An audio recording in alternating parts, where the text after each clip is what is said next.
Yes, this is Mr. Controversy, and this is the infamous three-point conversion station. Keep it locked. Brownstown USA is provided by the three-point conversion. The three-point conversion where fans' opinions matter. Make sure you go to threepointconversion.com for all your latest sports news and updates. And also follow the three-point conversion at 3PTCNVRSN on all your social media platforms. On this episode of Brownstown USA, we will discuss D and Jimmy Haslam meetings, some comments about the Browns from some of our AFC North rivals, and so much more. Oh, and by the way, we might be seeing OBJ soon, so we will discuss that as well. So thanks again for listening, guys. Make sure you hit subscribe on all your podcast platforms and follow so that you can never miss an episode of Brownstown USA. So without further ado, here we are. Got it back because I'm brown. So what's up? Coming at you live and direct. Yo, dude, represent. Mr. Roller South Town. With that new sound. As we get down. From coast to coast, representing all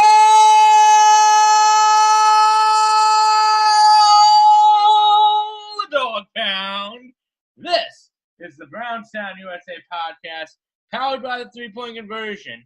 Like LA just said, the three-point conversion, where fans' opinions matter. I'm Eric, and speaking of which, there's LA! LA! What's going on, everybody, man? And another full-fledged week of being a Browns fan. And my goodness, I mean, who knew that being a Browns fan, you would have to prove if you were a bandwagon fan or not? But that's another topic for another day, or maybe even today. We'll try to squeeze that in. I'll tell you that story. But again, I am here with my man Eric, and we are excited to talk about some Browns news. Now, recently this week, owners and coaches were able to gather together in Phoenix and talk a little bit. And, you know, when people get together, of course, you see trades happening, like with the Bears and the Eagles, which was just an absolute head-scratcher. But it does give us some perspective to our own running back that is being rumored, so we may discuss that as well. But some powerful statements came out of that meeting, including some things from the owners. So, Eric, you ready to get into this and talk about it, man? I'm ready.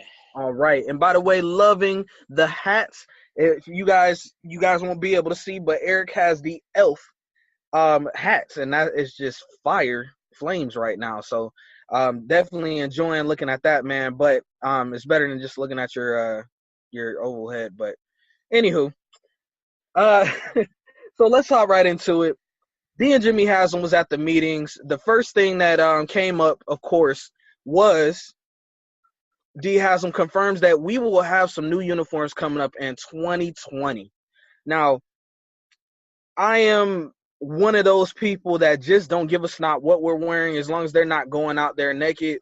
I'm cool, whatever they suit up in, just win some damn games. You know, by now, I want us to have at least a couple of good seasons, winning seasons underneath us, and then we can start getting into the semantics and then all the other cosmetic stuff. But, I mean, look, we still had a losing season last year, and I understand the excitement behind everything. And, you know, D is over the whole, you know, pumping everything up to PR and, you know, all the cosmetic stuff. So I'm not faulting her for this, but I'm just in that minority that does not care. But, Eric, I know you had mentioned to me this week that you're kind of excited about this, man. So what are you excited about this uniform? What are you afraid of? What do you want to see?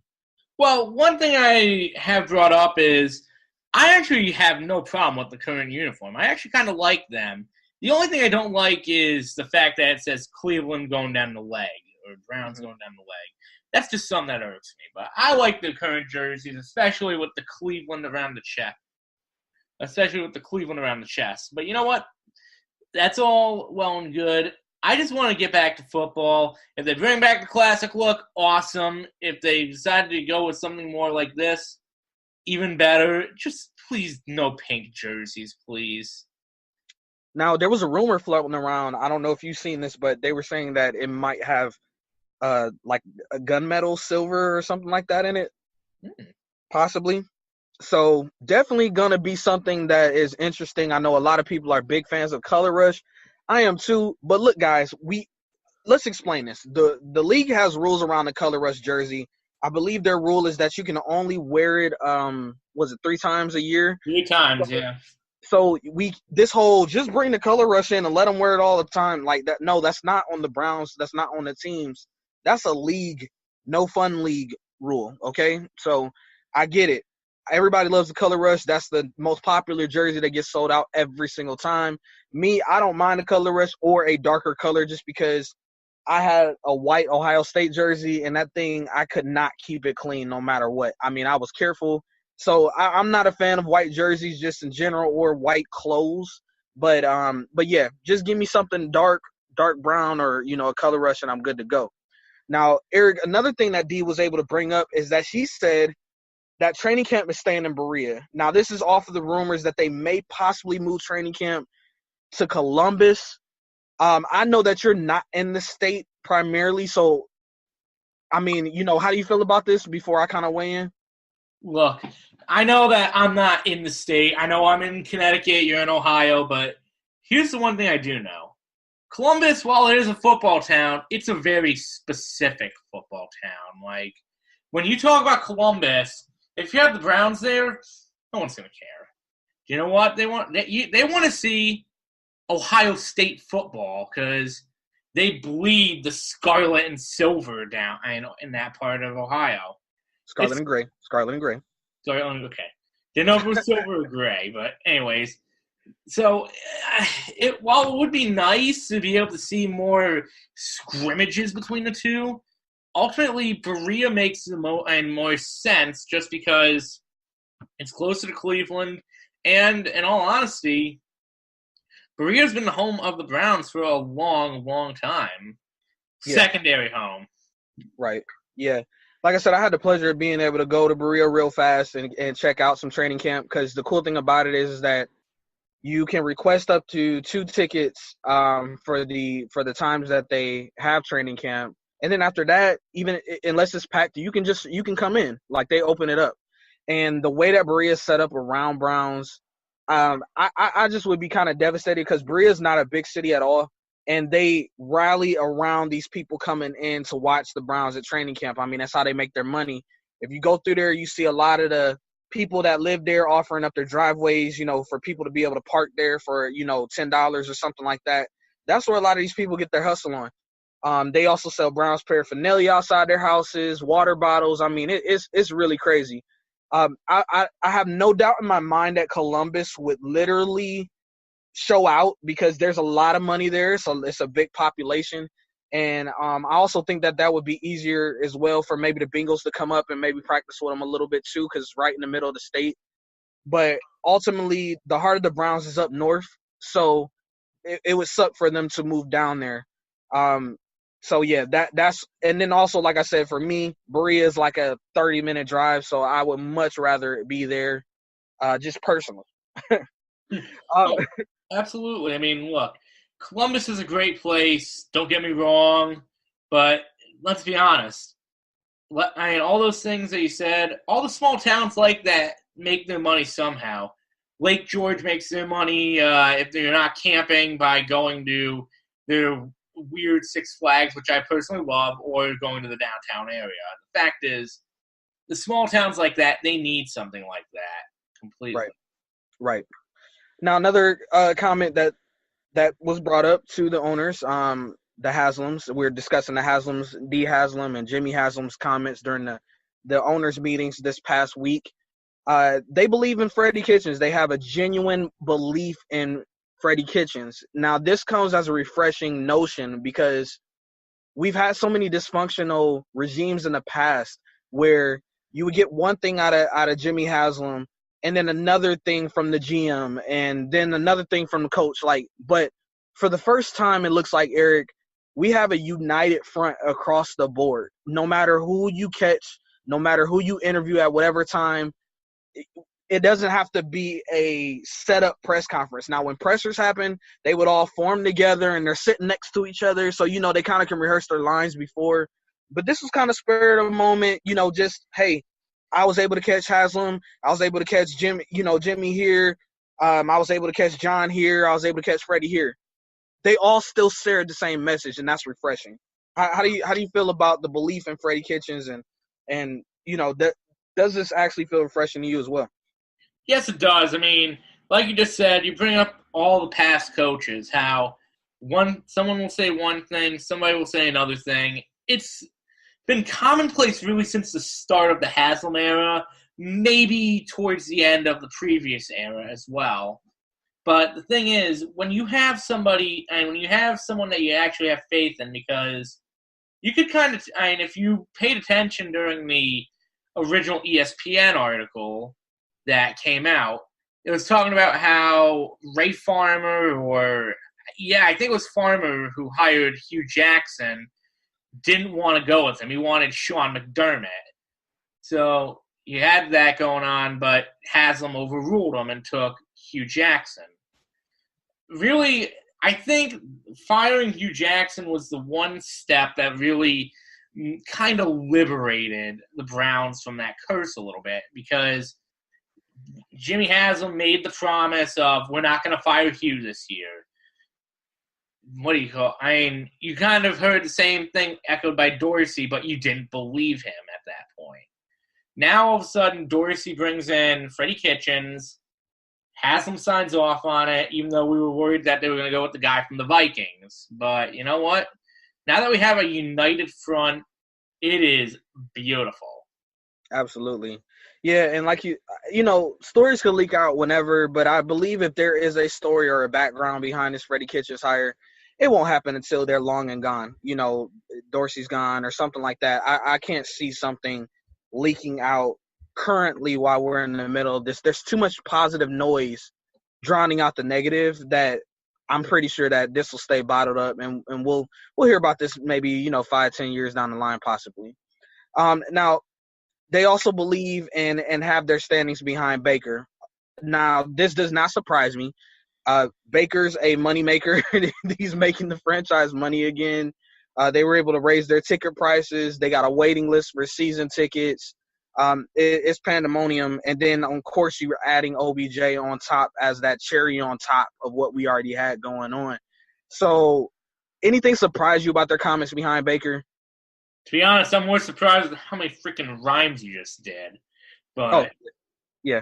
But my mixtape dropping soon, y'all. What? Said my mixtape is dropping soon, y'all. Okay, remind me to buy that. Okay, anyways. But my thing about this is, I don't blame him. I mean, I'm going to be honest with you. He was everything that we thought Johnny Manziel would be back in the day. Because he had the brash attitude. He had the swagger, but the difference between him and Johnny was Baker can actually play. And Baker can actually lead. Part of the problem was in Cleveland, we were looking too much for a player. We weren't looking for a leader. And when you don't have that leader, now I know people are going to say Jarvis is a leader. There's a difference between a player on the outside being a leader and being the quarterback. When you're the quarterback, you have to be the leader.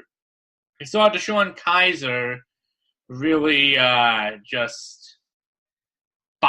bottom out, but just show up a little bit, but not to the point of being great.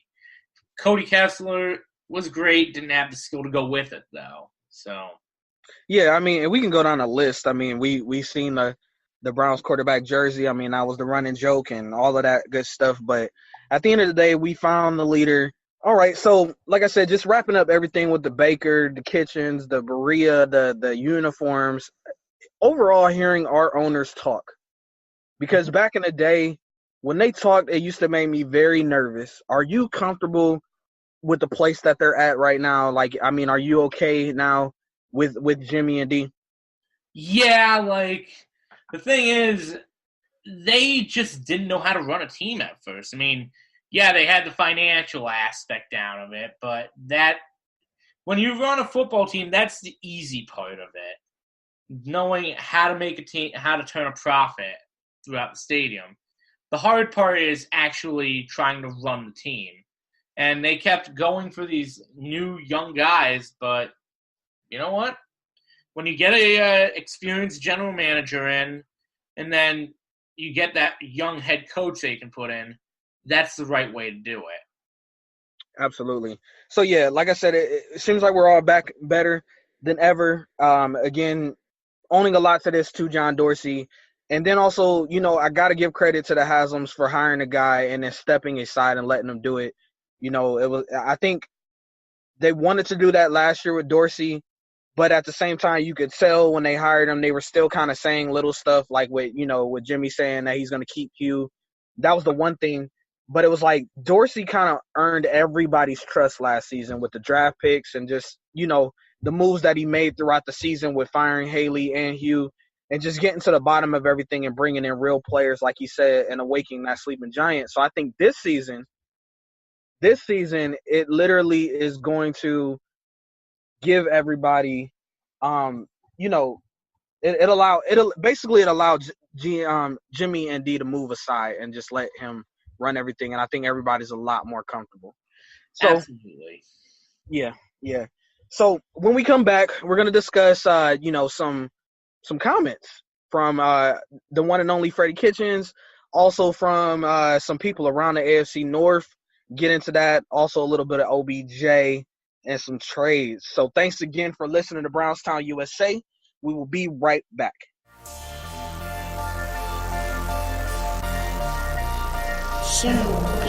Hi, this is Aditi Kinkabwala with the NFL Network, and you are listening to the 3-Point Conversion.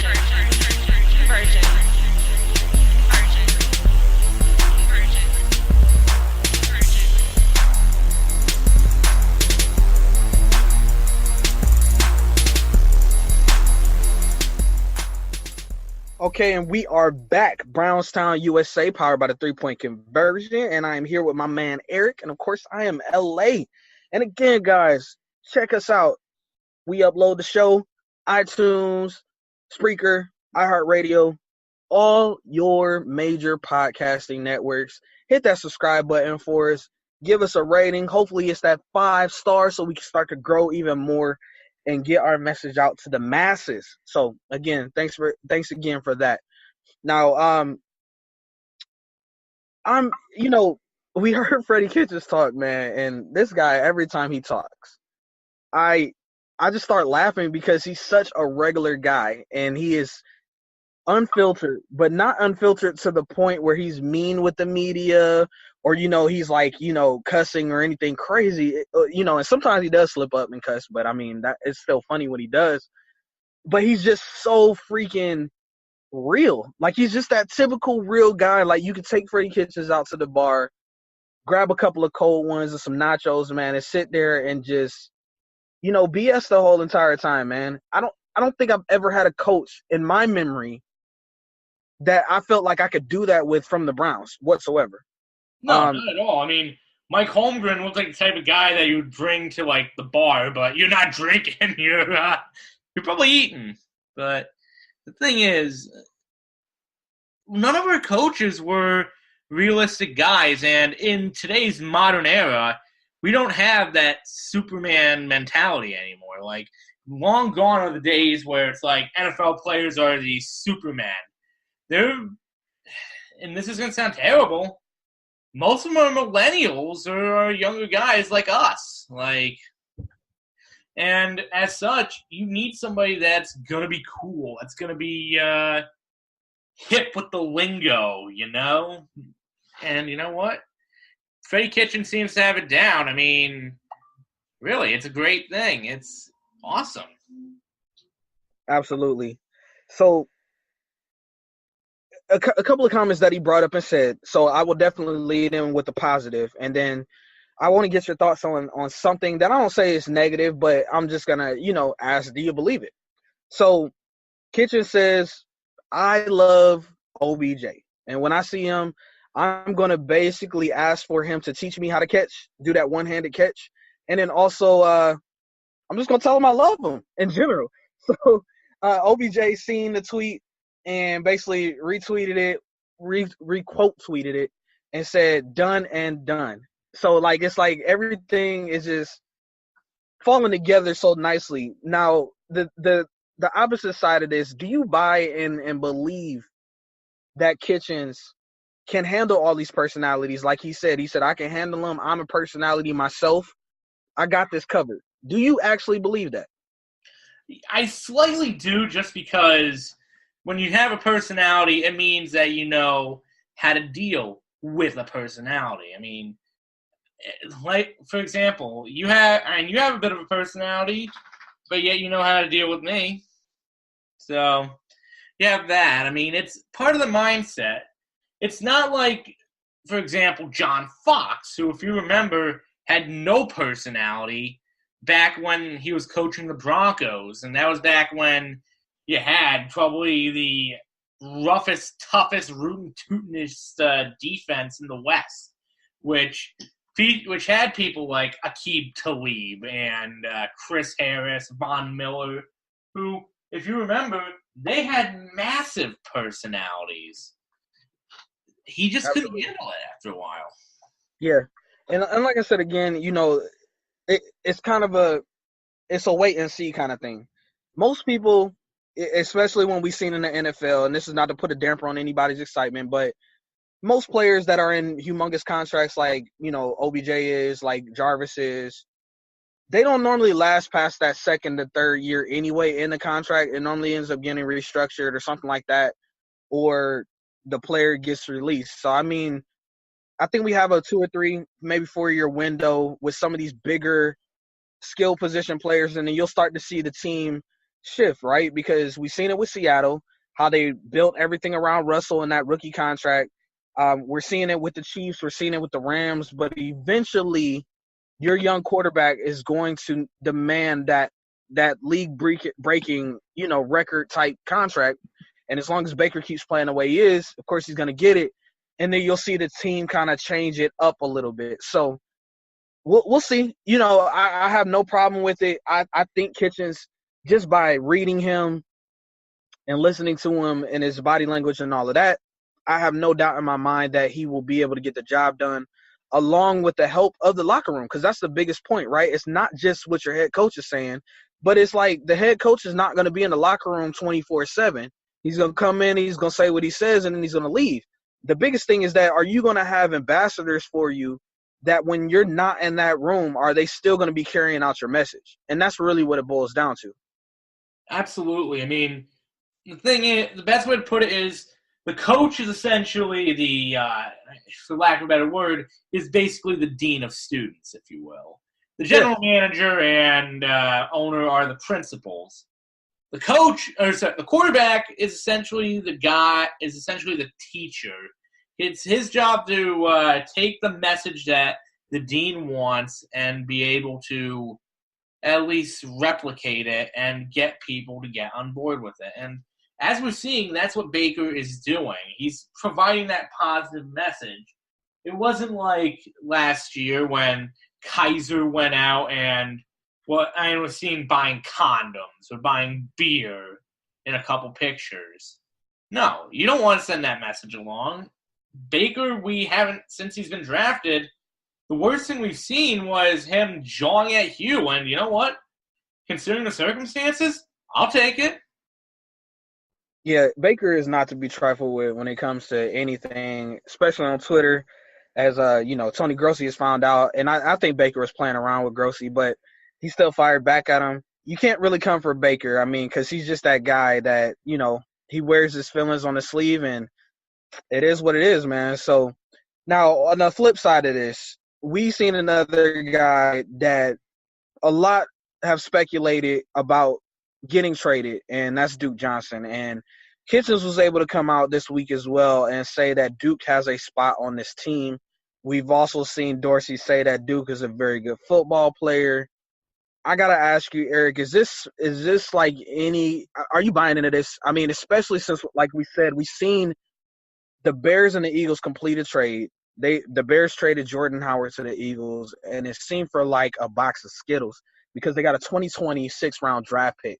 And this guy was like their fastest rushing, you know, yardage guy in their franchise history in the first 2 years of being there. You know what I mean? So, like, it's like we've seen that 6th-rounder.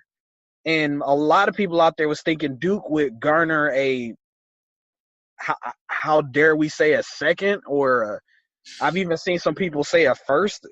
Like, first of all, it lets people know that we have no clue at all how this trade value thing works, and we just like to fabricate and be armchair GMs. But seeing a guy like that go for a 6, seeing a guy like Antonio Brown go for what he did, is it even worth it, man, to give up Duke? Look, unless you're going to get some kind of piece, which right now, if we were to make a trade with Duke Johnson, it would have to be for a player at this point, just because it would need to be something where we could either pair him with Agba and get a safety or linebacker, or just get one flat out. But draft picks at this point, it's not worth it because we're seeing all these trades. I mean, for crying out loud, just look at the Olivier Vernon trade before the Odell Beckham Jr. one was stacked on it. We were getting a higher draft pick and Vernon for Kevin Zeitler, essentially. So that should tell you something. But the thing is, we gave up Hyde. We traded Hyde for a 5th. Exactly. You know, so I don't know. I think it really just depends on Eric, the team, first of all, because a lot of reports are coming out. I don't know if you got a chance to see today, but San Francisco 49ers GM was saying that basically they had a higher trade package ready to go for OBJ, but they just couldn't get on the same wavelength. So it lets you know how good Dorsey and Gettleman's relationship is with each other for us to be able to get OBJ for a lower trade package, and just tells you the importance of the communication. But I agree with you, dude. If we let go of Duke, it has to be for a player that we can plug into one of our holes. I mean, because Duke is definitely not somebody that we need necessarily, but you have to get something back, man. I need something more than just a 6th-round pick, because really that's what I think he would go for. Absolutely. I mean, we talked about this a little bit after the draft last year when we were just starting out, but part of the reason why we didn't take that running back in the first round like people were expecting is because there's just no value in them anymore. Like, it used to be a running back league back when AP was in his prime, back when Chris Johnson was in his prime. The list goes on and on. Now it's a quarterback-driven league again. And really, you have there's no one team that just uses one running back anymore. So, in that regard, for lack of a better word, the stock is significantly down in that regard. That that you need to focus on the other positions more so than the running back. I mean, let's be honest. Someone's going to take a chance on, say, on more of a Bo Scarborough or the kid that's coming out this year, Holyfield, not knowing what they're going to get. So they'll take a chance on one of them in like between the 3rd and 5th round. But the thing is, I would rather them get something like that than us trade for essentially a 6th-round pick, unless there's someone Dorsey has his eye on that he knows is going to be there in the 6th. Absolutely. Now, to get into the other part of what we're going to talk about on this, and then we're going to take a quick break. John Harbaugh came out and said that no doubt, and this is from Mary Kay Cavish, she was the one able to get the direct quote, but he basically came out and said no doubt the Browns have the most talented roster on paper in the AFC North currently. This is what he said, currently, and that's a big, huge point that we have to, put in there. He said currently because we still have a lot of football offseason to go through. But he did say we had the most talented roster, but having the most talented roster in the AFC North means nothing. Eric, how do you feel about that statement? Okay, well, the first thing I'm going to say is he's talking about something on paper. That means that, as you said, that means nothing because in paper – we looked like we should have won a couple playoff games when we had Paul Kruger, Carlos Dansby, Dante Whitner, and Brian Hoyer leading the team. That team was that good. It meant nothing, though, because we ended up missing the playoffs and barely finishing under 500. So on paper, sure, we could be the best team in the division. I'm tired of looking good on paper, though. I'm tired of this whole we're the best team in the division right now. That means nothing when Big Ben takes the field and is slaughtering you. That means nothing when Lamar Jackson is laying on the ground because of who's even left in Cincinnati? A Curtis Dunlap or King Dun, I don't know, a Dunlap hit. The fact of the matter is, paper means nothing. It's all about, scissors beats paper, and in this regard, scissors is how you play. Absolutely. Now, as far as me, I can't disagree with what Harbaugh is saying. I mean, that is definitely apparent. Again, we still have the draft to come up. We still got, off-season programs, training camp. There's going to still be a lot of moving pieces before this roster is finalized. But, yeah, on paper, if you kind of break it down, and we probably will do this in the offseason, breaking down each division – I mean, not each division, but the AFC North quarterbacks against each other, the AFC running backs against each other. Yeah, position-wise, we probably do have the most talent. But, again, we always, for some reason, count out the Steelers, and they always do something. Ravens are always formidable, and, the Bengals are what they are. But at the end of the day, when you're facing – and that's the one thing about the AFC North that's so challenging is that because we don't really like each other in the AFC North, we always come out and play each other hard. And there's always some kind of storylines or something like that. So I expect nothing more than for them to come at us, especially with all the buzz that we have and how we're being talked about so much. They're going to want to come for us and make us prove it on the field, which I agree with. So when we come back, we're going to talk about something that I haven't seen in a long time, honestly, from certain players out there. Talk a little, Kareem Hunt, and then we'll wrap up the show. So, again, thanks for listening. Brownstown USA. We will be right back. I'm Larry Gajobi from the Cleveland Browns. I'm rocking with the 3-Point Conversion Radio.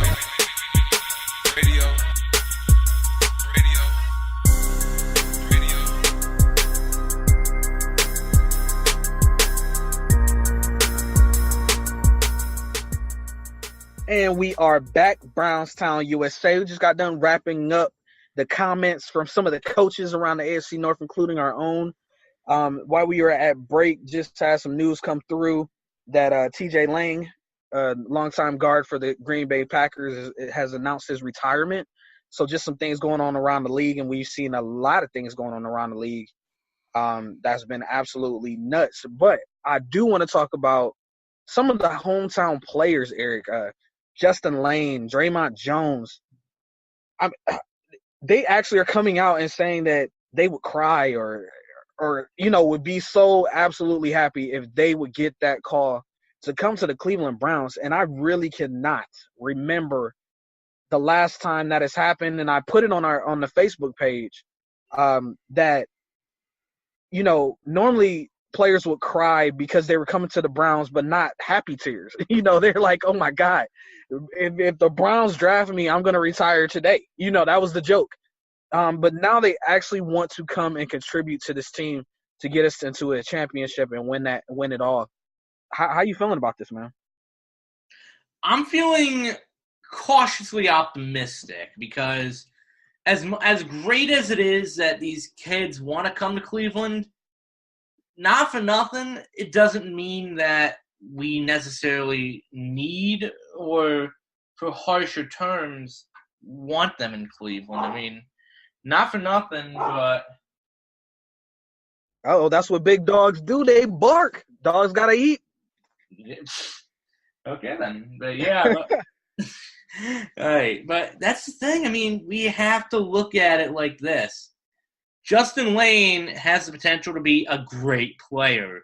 Draymond Jones, great player potential. The problem is, do you really need them?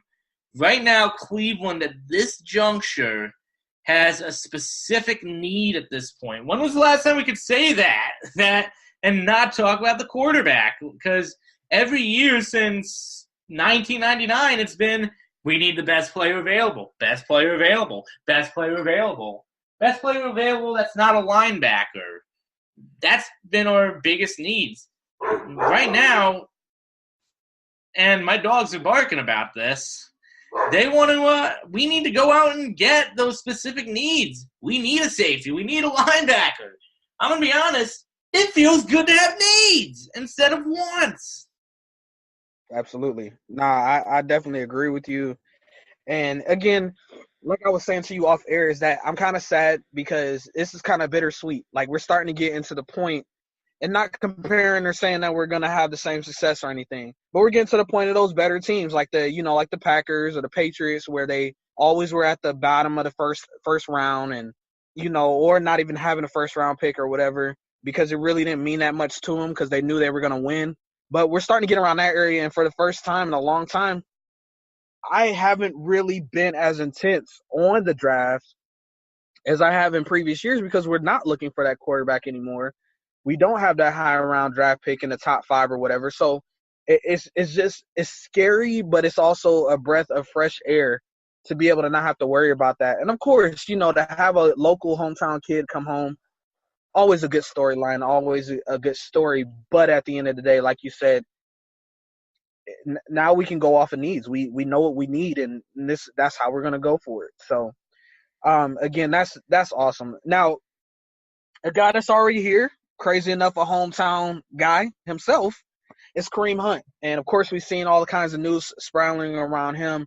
Not some of the best headlines, but this headline was a little bit more encouraging, Eric. And I believe it's something that should be done for the entire league in the first place. I mean, it's stupid. But Hunt has been allowed to join the team during his suspension. He's allowed to be at the facility, and be in that environment, when before he would have been allowed to be in the facility, but only up to the point of week 1 when his suspension starts. So seeing Goodell do this, I think maybe a notion that he may open this up to other teams because other teams may request this as well for their players. But Eric, to me, dude, like, I don't get it, okay? If I'm in trouble and I have a problem with structure and stuff like that, yeah, the best thing for me to do is to take away the only thing that I'm really concentrated on, which is football, and just banish me in a dark room because, yeah, that's going to definitely help. I mean, does this make any sense to you anyway, that the league would do this, would keep them away from this facility and from their teammates and from their coaches? I mean, it depends on the crime for me personally. Like, for example, if it's somewhere like a bad situation, I could understand that. Like, if people are like, if players are for some reason dealing drugs, for example. Not saying that there's any teams that do, Ravens. And I'm not saying that there's any teams that will go out and do stuff like that, but the fact of the matter is, I can understand it in that regard. Now, as for something with Kareem Hunt, if there's a positive vibe coming from the team, what harm will it do? I mean, look, it can only do good in that regard. I mean, if you have someone that's like a lightning rod, like how we were being perceived with Josh Gordon, especially through the Hard Knocks last year, that's one thing. But we haven't heard a single thing negative about these Browns. We haven't even seen anything that remotely resembles anything bad. We have Jarvis Landry talking about how you got to be blessed. You have to, and you have Randall talking about how much of a genius Dorsey is and how much he loves Cleveland.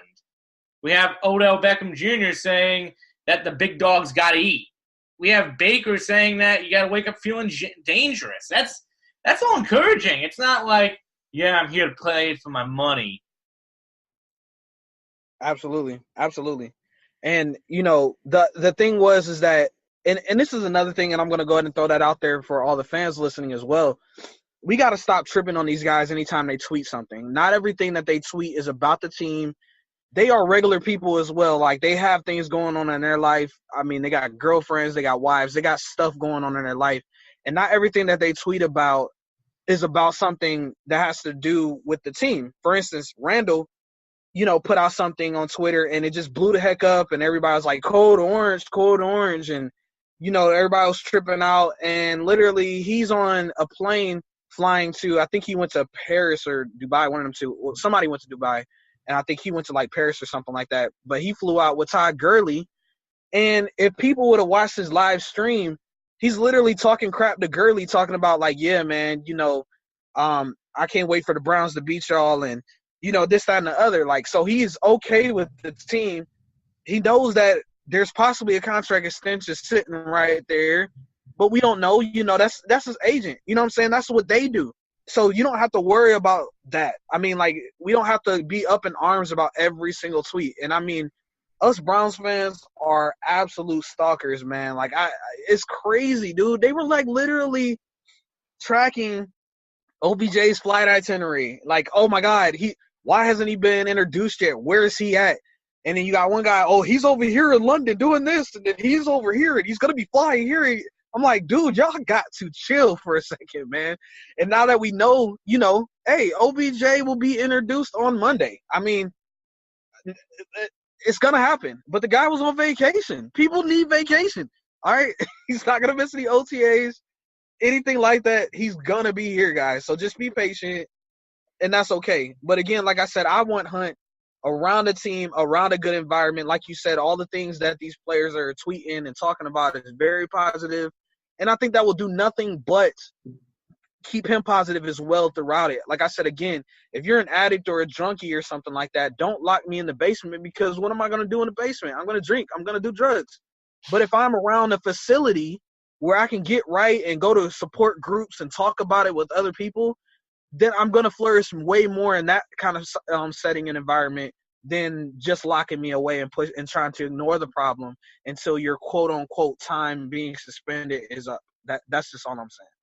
Absolutely. And also to add to that point, our fans got to calm down with social media, just to add to your point even more so, because do you know how much I was reading like on the Browns actual Facebook page, not a Browns group, the actual page, you just mortgaged our future for a diva. You just got us the most overrated wide. It's like, no. And then, of course, we have everyone that leading up to the trade that's like, oh, he's finally a Brown. No, he's not a Brown yet. Oh, my God, he's a Brown. No, he's not. Oh, no. Oh, teams. Oh, it's just like, people, calm down. It's not the end of the world. Cleveland is in the best shape that we've seen in a long, long, long time. Absolutely. Now, before we get out of here, man, I wanted to bring up something that I've seen. I forgot who actually said it. I know you'll probably remember as soon as I say the quote. But the guy said that OBJ coming to Cleveland is probably going to be the worst thing ever, because he's coming to a team where he's going to be the number 2 wide receiver, and he's also coming to a city where he's going to be bored. I wanted to get your thoughts about that. Dumbest quote I've ever heard in my life. Let me just say this. Yes, he's probably going to be getting less passes, but you know what? The thing is, I think that he knew, and that when these rumors started, I think he knew that was coming, because even going the past few seasons, he didn't get as many passes as he was used to with Sterling Shepard. He didn't get as many passes even towards the end of the Victor Cruz saga. The fact of the matter is this. People need to realize that, one, the numbers are not going to go down. If he's a good receiver, Big Dog's going to eat, for lack of a better word. So there's going to be no lack of balls for him. As far as him being bored, I don't think he's going to be bored. I mean, yeah, it's not going to be New York City, but I think it was Larry Fitzgerald that brought it up that Cleveland will be good for him, because New York City, there's a lot of ways you can get in trouble in New York, and you have to have a personality in New York City. If you don't, then you get lost in the shuffle. Think about some of the big names that have played in New York, not just football, but any sports, such as Allen Houston, a little bit of a personality. Jeter, A-Rod, all of them. Freaking Phil Simms had a personality. And if you compare it to, say, Eli, who has the personality of a wet paper towel, then you get lost in the fold quickly. Like, I said this to somebody, Eli could make the Hall of Fame, but he's going to be one of the most forgotten Hall of Famers of all time. Absolutely. No, I understand and I get it. Again, I feel like if you want to get into trouble, you're gonna get into trouble no matter if you're in wherever you're at. I mean, trouble's there. Again, we're talking about millionaires that we're dealing with. They can fly and whisk away at any point in time that they want to, hop on a private jet. Whatever they need to do, they can get it done. Okay, so that's not my biggest concern about OBJ coming to Cleveland. As far as him being the number 2 wide receiver on the team, that's bullcrap. He is a number 1. He's coming in and taking over that Josh Gordon type spot. He's gonna be the number 1. Jarvis already knows that they're thunder and lightning, the yin to the yang, so it's not gonna really matter. And all that, everybody's gonna benefit because look, yeah, you could plan for OBJ, you can try to double him, do what you want. That's fine because guess who's gonna be open? Jarvis is gonna be open, and then Njoku's gonna be open, and then Callaway's gonna be open. I mean, everybody's gonna be open. Okay, so OBJ is coming into a situation where I believe he's going to be extremely happy because with the Giants, he's never played with a running back until Saquon got there. And then when Saquon got there, his quarterback play declined. Now he's running with a fresh quarterback. He's running with a fresh running back and also fresh wide receivers with him that can complement him as well. It's going to be hard to stop the Browns when it comes to the offense in general. So I don't see him being unhappy to be here. Again, he's with Landry, so, his best friend. And then he's also here with his old position coach, man. There's a lot of familiarity here on this team. So I don't get the whole, he's going to be unhappy conversation. If he wants to go to New York and go to a club or something, like I said, he can just hop on a private jet, whatever, and just go. It's not like Cleveland Hopkins Airport is a small airport. It's an international airport, just like anybody else, and it's big, and he can get up out of here if he needs to. So squash all that noise. Just terrible quote. But before we depart, Eric, and enjoy our weekend, you have anything else for the people? The one thing I do have for the people is this. Folks, it's a bright day in Cleveland right now. Okay, I mean, I can't tell because LA's in his basement right now, but it's a beautiful day right now. I mean, look, we need a linebacker. We need a safety. I wouldn't be surprised if we needed another defensive tackle just because I look at the Sheldon Richardson contract, and it looks similar to that of the Carlos Hyde contract. But that's neither here nor there. When have we ever really, truly needed any of this stuff? And I mean actually needed, not we're going to take them because they're the best player available. This is great. As I said before, this is a beautiful thing. Cleveland's got the opportunity to really ball out. So absolutely.